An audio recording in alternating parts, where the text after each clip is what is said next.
Hello, everyone, and welcome back to another episode of the Influence Economy podcast. I'm your host, Shayna Davis, and I'm so glad that you're here right now. But before we get started, I would love if you would do me a favor. So, wherever you are listening to this episode, I want you to take a screenshot. With that screenshot, I want you to, it's pretty simple, just post it on your LinkedIn, tag me here at Shayna Rattler Davis, and then I just want to hear your biggest aha moment or your biggest takeaway from this episode. And the reason why I do that is because, in my opinion, I think that there's just far too many leaders out there today that don't know how to cultivate and build the external influence that the new world demands. And so every time that these episodes are shared, it's going to expose them to the signals that they need in order to be able to lead better. So I appreciate you being willing to share this episode. So let me ask you something. When you think about your job description as a leader, what's on the list? Strategy, execution, hitting targets, managing teams, driving product, scaling operations, maybe even culture. But I'd be willing to bet that representing the company externally is not something that most leaders have seen written into their role. And that's exactly the problem because here's what's happening right now. And I don't think that we're talking about it enough. Everybody knows that like we are in the middle of one of the most significant shifts in the history of leadership. And not because of market conditions, not because of talent wars or the trust gaps or the pace of disruption, but because of something that is much bigger. And I'm sure you know what I'm going to say. AI. Well, here's the thing. AI is coming for the execution layer, like the tasks, the analysis, the reporting, the operational workflows that leaders have spent their entire careers mastering. Technology is beginning to absorb those levels of execution. And before you close out this episode and think that and just tell yourself like this doesn't apply to you, I want you to hear me out. Because this is not about whether or not AI is going to take your job, right? There's plenty of their stuff out there about that. But I think that whether or not AI is going to take your job is actually the wrong question. The right question is this. If the things you do can eventually be automated, what's actually left for you to do? And the answer, the one that I don't think most leaders have fully grasped yet, is representation. Like, what do you mean, Shayna, representation? Like the ability to show up, to build trust in a room or on a stage or on a panel or across a screen, to communicate in a way that makes people believe in you, in your company, in the direction that you're heading, because that's not something a model can replicate. That's the good news. Presence is a deeply human skill. And right now, it's the most undervalued asset on most leadership teams. Now, here's where this gets interesting because most leaders, especially in technical fields, the CTOs, the engineers, the CISOs, the heads of IT, they've built their careers on execution. They got promoted because they were brilliant, because they could solve things, because they understood systems and scale and complexity in a way that most people couldn't. And that brilliance that earned them a seat at the table. But nobody told them that once they got there, the job description quietly changed. Because at a certain level of leadership, you're no longer just running the business, you're representing it. Representing it how? Glad you asked. To investors, to potential hires, to clients and partners, to the market, to the industry. And the skills that got you to that seat, the technical precision, the operational mastery, the internal focus, those skills that got you to the seat, those are not the same skills that make you effective in that role. Not nowadays. Not where we are, not where we're headed. Execution, which is critical, it's internal. Representation is external. And the gap between those two things is where a lot of senior leaders get stuck. And for those of you that are in technical positions, your roles never used to be public facing. You never were getting evaluated externally, but that's shifting. So think about it this way. When you're in execution mode, the feedback loops are clear. Something works or it doesn't. The numbers are up or the numbers are down. You shipped or you didn't. But representation doesn't work like that because the feedback is a little bit slower, more diffuse. It shows up whether top candidates choose you over a competitor and whether a client feels confident enough to move forward without asking for three more rounds of reassurance and a proposal and another meeting and on and on.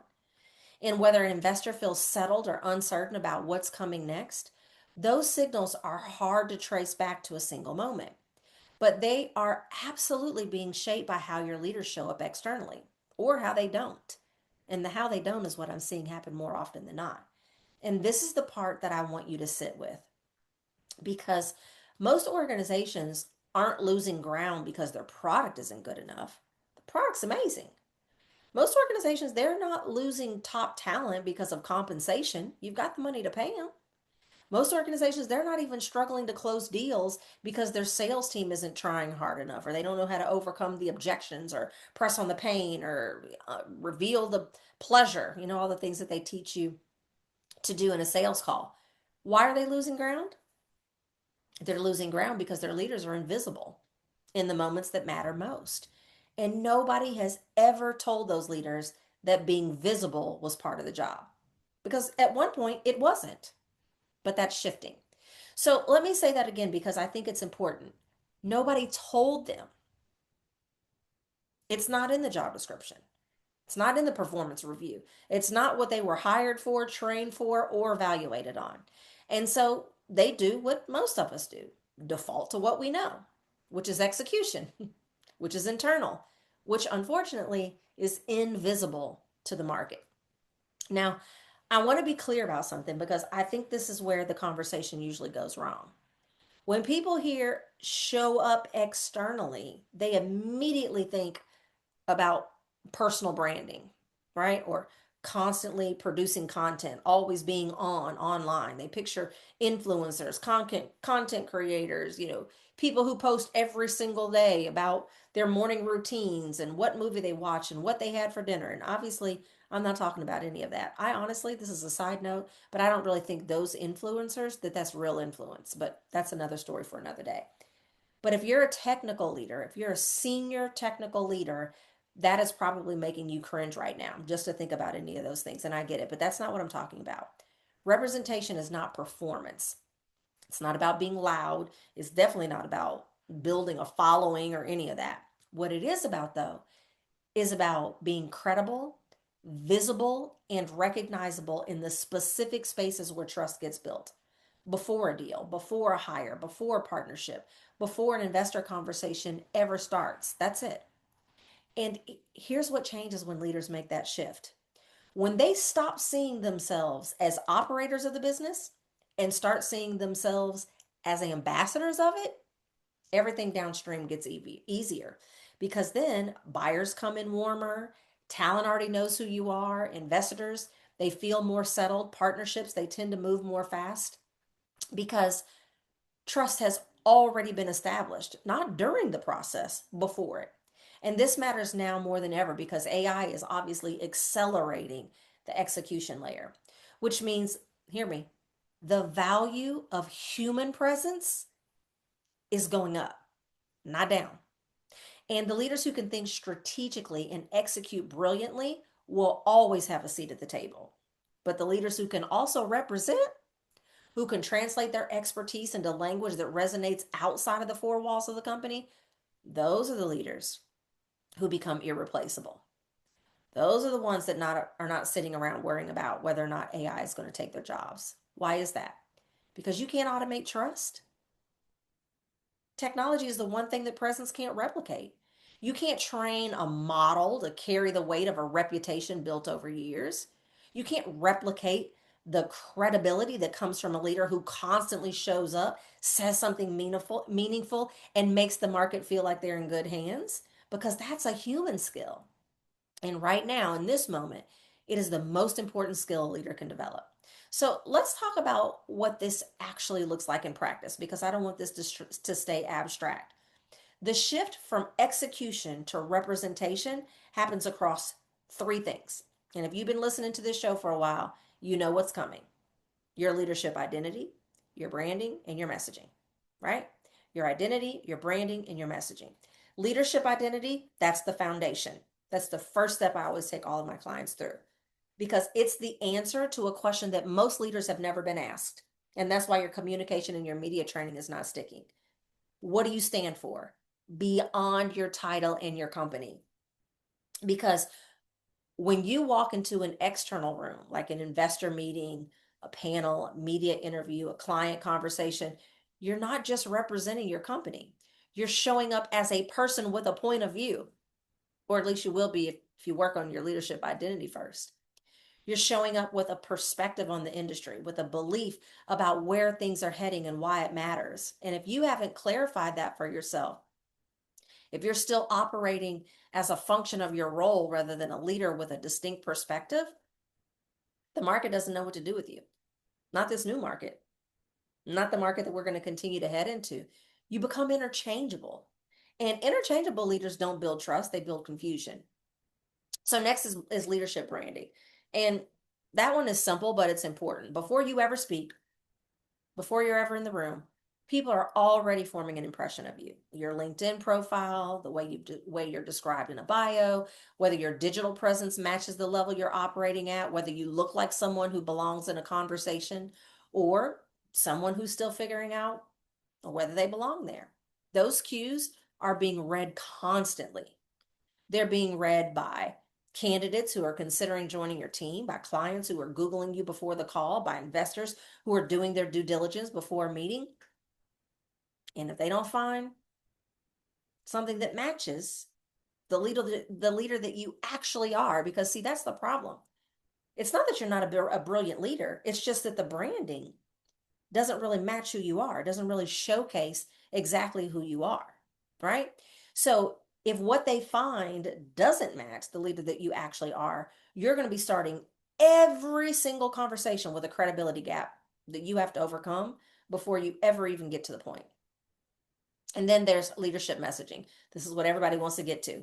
Just do communication and media training. Yeah, you should, but not before doing your leadership identity work and your leadership branding work. But the leadership messaging, that's where the real shift happens because most leaders are very good at talking about what they do. They can talk about the product, they can talk about the roadmap, the metrics, the outcomes, like what we're building. But representation, that requires something different. It requires being able to articulate why it matters. Why does it matter now? It requires you to connect what you do to what the market cares about, to speak to buyers and investors and talent in a way that makes them feel understood, not just informed. And that's not a technical skill, that's a communication skill. But the good news is that it's learnable. So here's the mindset shift that I want to leave you with today. Execution is how you built your career. Representation is how you protect it and extend it at the level that you're operating at now. Because the market is changing faster than what most organizations can keep up with. AI is absorbing more of that execution layer every single year. And the leaders who are going to be the ones that matter the most in the next decade, like the ones who will attract the best talent, close the most important deals, and earn the trust of the market, they're not going to be the ones who ran the tightest operations. They are going to be the ones who showed up clearly, consistently, incredibly in the moments that mattered most. So here's what I want you to do after this episode. I want you to ask yourself one honest question. If someone in your market, whether it was a potential hire, a potential client, a potential investor, if they went looking for you right now, not your company, you, what would they find? What would they know about what you believe? What would they know about where you stand in your industry? What signals would they be picking up? And would those signals make them want to be in business with you? Because that answer, that's the gap. And closing it is not optional anymore. It's the work. So if this episode shifted something in you, even just a small thing, I want you to share it with someone on your leadership team because this conversation needs to happen at the leadership level, not in HR, not in marketing, not in PR, at the top. And if you're not subscribed yet, to this episode, or to this show rather, I want you to make sure that you are, because every week we're going to be breaking down exactly what it takes to lead with influence in a market that is moving faster than ever. I hope you will go back and listen to previous and future episodes as well. I'll see you in the next one. Bye bye.